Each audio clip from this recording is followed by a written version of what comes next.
12 और 13 सितंबर 2026 न्यू दिल्ली। दुनिया के लगभग आधी पॉपुलेशन को रिप्रेजेंट करने वाले लीडर्स एक ही टेबल पर बैठने वाले हैं। व्लादिमीर पुतिन ने आना कंफर्म कर दिया है, लेकिन सबकी नज़र इस पे है कि इस बार शी जिनपिंग आएंगे कि नहीं। आज की वीडियो में हम ब्रिक्स की पूरी कहानी समझेंगे, जो कि स्टार्ट हुआ था 2001 में एक रिसर्च पेपर से लेकर 2026 के एक दिल्ली समिट तक। आज इसमें 11 फुल मेंबर्स हैं, जो पहले सिर्फ 5 हुआ करते थे। लगभग 49% दुनिया की आधी आबादी इन देशों में रहती है और रफली 40% ग्लोबल जीडीपी का परचेजिंग पावर पैरिटी में। ब्रिक्स कोई छोटा मोटा क्लब नहीं है। 2026 की इसकी चेयरमैनशिप है इंडिया के पास। इंडिया इसे 4th टाइम समिट को हेल्ड कर रहा है। सबसे पहले किया था 2012 में। ब्रिक्स को समझने के लिए आपको 4 बातें समझनी होंगी। पहली, ये एक इनफॉर्मल ग्रुपिंग है। ना तो यहाँ कोई बाइंडिंग ट्रीटी है, ना कोई चार्टर है, ना ही यूएन की तरह कोई लीगल संस्था है। ये सिर्फ मेजर इमर्जिंग इकोनॉमिक्स का एक फोरम है, जो साथ बैठकर कोऑर्डिनेट करते हैं। दूसरी ये कि ब्रिक्स का कोई हेडक्वार्टर भी नहीं है, कोई ऑफिस भी नहीं है, ना ही कोई सेक्रेटरी जनरल है, ना ही कोई परमानेंट सेक्रेटेरिएट है। वो इसलिए क्योंकि ब्रिक्स BRICS ये कंट्रीज को होस्ट करती है। तो इन लोगों ने डिसाइड किया कि जब तीसरी बात, कंसेंसस, मतलब ब्रिक्स में हर डिसीजन तभी होता है जब सब मेंबर्स हाँ बोलते हैं। अगर किसी भी देश ने ना बोल दिया तो डिसीजन रुक जाता है। यहाँ पे वोटिंग सिस्टम भी नहीं है। चौथी बात, ये 3 पिलर्स पे काम करता है: पॉलिटिकल और security corporation, economic and financial corporation, cultural यानी पीपल टू पीपल एक्सचेंज। आप साल 2001 में चलते हैं। वहाँ पे एक अमेरिकन इन्वेस्टमेंट बैंकर थे जिनका नाम है जिम ओ'नील। उन्होंने एक रिसर्च पेपर लिखा, building better global economic BRICs. उसमें उन्होंने कहा कि अगले कुछ डिकेड्स में दुनिया के 4th ग्रोइंग इकोनॉमिक्स आगे आएंगे, यानी ब्राजील, रशिया, इंडिया, चाइना, और चारों को जोड़ के बना ब्रिक। उस वक्त ये कोई ऑर्गेनाइजेशन नहीं थी, लेकिन 2026 में ये चारों देश के फॉरेन मिनिस्टर न्यूयॉर्क में पहली बार मिले और पेपर से पॉलिटिक्स बन गई। 2010 में ब्रिक में ब्रिक्स एस जुड़ा, साउथ अफ्रीका ने ज्वाइन किया। 2024 में इसका एक्सपेंशन हुआ, अब ब्रिक्स प्लस बना। सबसे पहली समिट हुई 2026 में न्यूयॉर्क में, लेकिन 2008 इसका टर्निंग पॉइंट बना क्योंकि ग्लोबल फाइनेंशियल क्राइसिस था। तब पहली बार ये डिसाइड किया गया कि ब्रिक्स को फॉर्मली प्लेटफॉर्म बनाया जाए। 2009 में पहला ब्रिक्स समिट हुआ रशिया में, लेकिन 2011 में साउथ अफ्रीका ने समिट को ज्वाइन किया और ब्रिक्स बना हुआ दिल्ली में। ये इम्पोर्टेंट इसलिए है क्योंकि 2012 में इंडिया ने पहली बार एक जॉइंट डेवलपमेंट बैंक का आइडिया आगे रखा, और 2013 में साउथ अफ्रीका में हुआ, जहाँ के टेक्विनी डिक्लेरेशन हुआ। 2014 सबसे इम्पोर्टेंट माना जाता है, जो कि ब्राजील में हुआ। वो ब्रिक्स की हिस्ट्री का सबसे इम्पोर्टेंट समिट था, क्योंकि वहाँ 2 इंस्टीट्यूशन का बॉन्ड हुआ, न्यू डेवलपमेंट बैंक का और कॉन्टिजेंट रिजर्व एग्रीमेंट का। इसके बाद 2015 रशिया में फुल्ली ऑपरेशनल हुआ न्यू डेवलपमेंट बैंक, और डिसाइड किया गया कि इसका हेडक्वार्टर होगा शंघाई, चाइना में। फिर इंडिया ने होस्ट किया 2016 में गोवा में। ये इंडिया की सेकंड चेयरमैनशिप थी। उसके बाद में 2020 से 2022 कोविड एरा रहा। उस टाइम पे 3 वर्चुअल समिट हुई। उसमें भी इंडिया ने 2021 के समिट को हेल्ड किया और थीम था ब्रिक्स एट 15।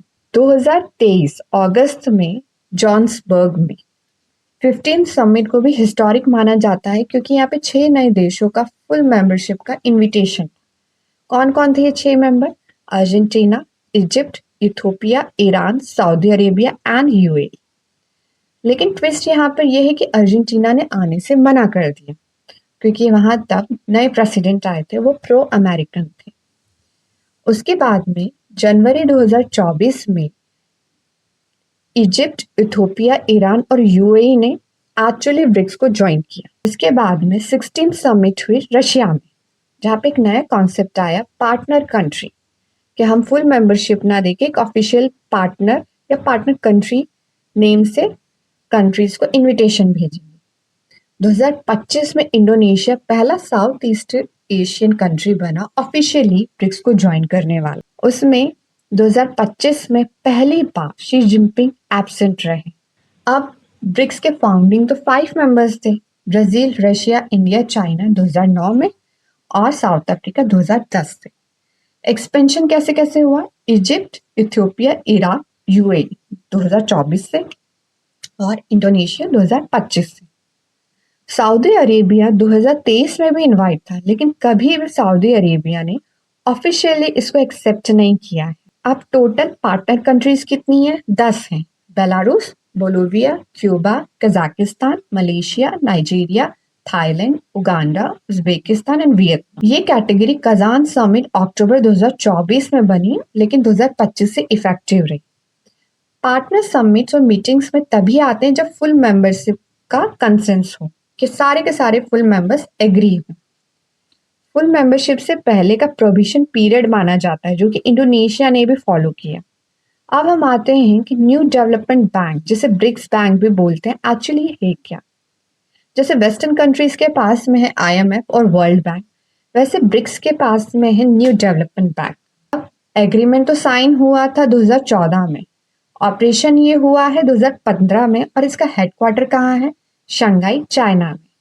इसके शेयर होल्डिंग 5 फाउंडर मेंबर्स के पास में इक्वली है। इसके पहले प्रेसिडेंट इंडिया से थे, के.वी. कामत, और अभी करंट प्रेसिडेंट इनके ब्राजील से हैं, दिलीमा रोसफो। न्यू डेवलपमेंट बैंक की मेंबरशिप ब्रिक्स से आगे भी गई है। बांग्लादेश, यूएई, इजिप्ट ने भी न्यू डेवलपमेंट बैंक को ज्वाइन किया है। ये करता क्या है? ये इंफ्रास्ट्रक्चर और सस्टेनेबल डेवलपमेंट प्रोजेक्ट्स में फंड करता है और अब लोकल करेंसी में भी लेंडिंग कर रहा है। ये पॉइंट बहुत इंपॉर्टेंट है। दूसरा इंस्टीट्यूट डेवलप हुआ था CRA, कॉन्टिजेंट रिजर्व एग्रीमेंट।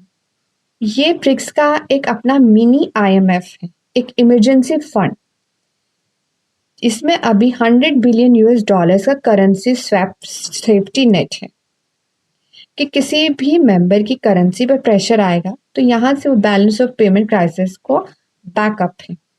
अब इसमें 5 देशों के कंट्रीब्यूशन क्या क्या है? चाइना 41 बिलियन, सबसे ज्यादा कंट्रीब्यूशन चाइना का।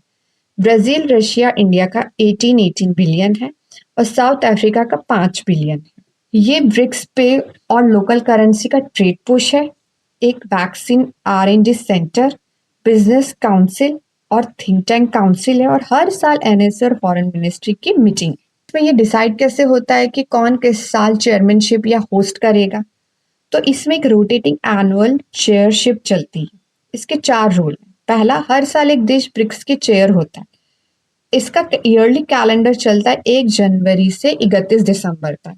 दूसरा, ये ऑर्डर फॉलो करते हैं एक्रोनॉमी के तौर पे, जैसे BRICS। इस तरीके से इनके बीच में मेंबरशिप, इस तरीके से इनके बीच में चेयरमैनशिप घूमती है। तीसरा, जो देश उस साल का चेयर करता है वही उस साल का समिट भी होस्ट करता है, थीम भी वही डिसाइड करता है, एजेंडा भी, वेन्यू भी और गेस्ट की लिस्ट भी। चौथा, जो सबसे जरूरी है कि सब मेंबर्स का कंसेंसस होना चाहिए, यानी कि सब मेंबर एग्री होने चाहिए, तो ही ऑर्डर फ्लेक्स भी हो सकता है। ब्रिक्स का कोई हेडक्वार्टर इसलिए नहीं है क्योंकि हर एक साल चेयर कंट्री का पूरा सेक्रेटेरिएट माना जाता है, इसलिए इन्होंने हेडक्वार्टर बनाया ही नहीं। 2026 न्यू दिल्ली में ब्रिक्स समिट होगी। थीम है building for resilience, innovation, cooperation and sustainability. G20 की थी वासुदेव कुटुंबकम। अब तक 100 से ज्यादा फॉरेन मिनिस्टर की मीटिंग हो चुकी है दिल्ली में। वो की मई में हुई थी। एनर्जी मिनिस्टर्स की हुई थी गुड़गांव में। शेरपा लेवल और वर्किंग ग्रुप की मीटिंग भी अलग अलग शहरों में हो चुकी है।